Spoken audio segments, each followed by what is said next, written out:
şükrelele, gel geçirdiğin her güne.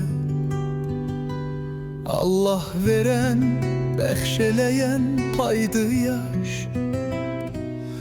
Bir de gördün bit daraştı kürküne. Saniyedir, dəqiqədir, aydı yaş. Geri dönmez, ötüp geçen bir anı.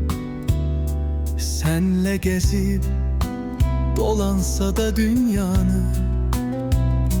Ahır bir gün dayanacak karvanı. Yanvar, fevral, martı, aprel, maydı yaş. Öz vakti var, zamanı var her yaşın. Yalanlardan, pisliklerden kaç taşın. Kızıl olsa, gümüş olsa baş taşı. En kıymetli var, dövlete taydı yaş. Meyve değil, ağaçlardan yığılmaz. Nerdivandır, sona kadar çıkılmaz. Kim deyir ki, kalkan bir gün yıkılmaz.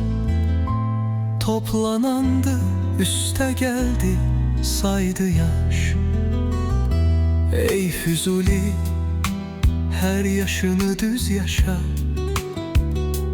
Ellerini maldan, puldan üz yaşa.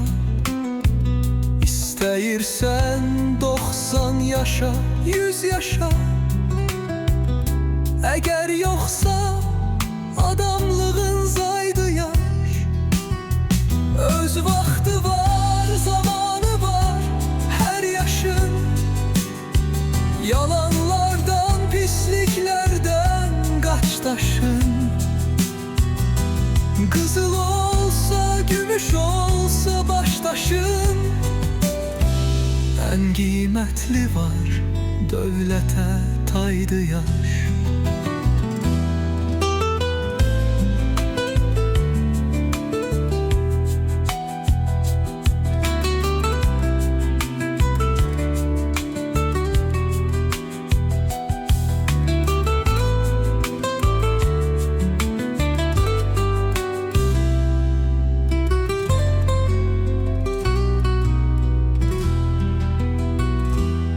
Ey Füzuli, her yaşını düz yaşa.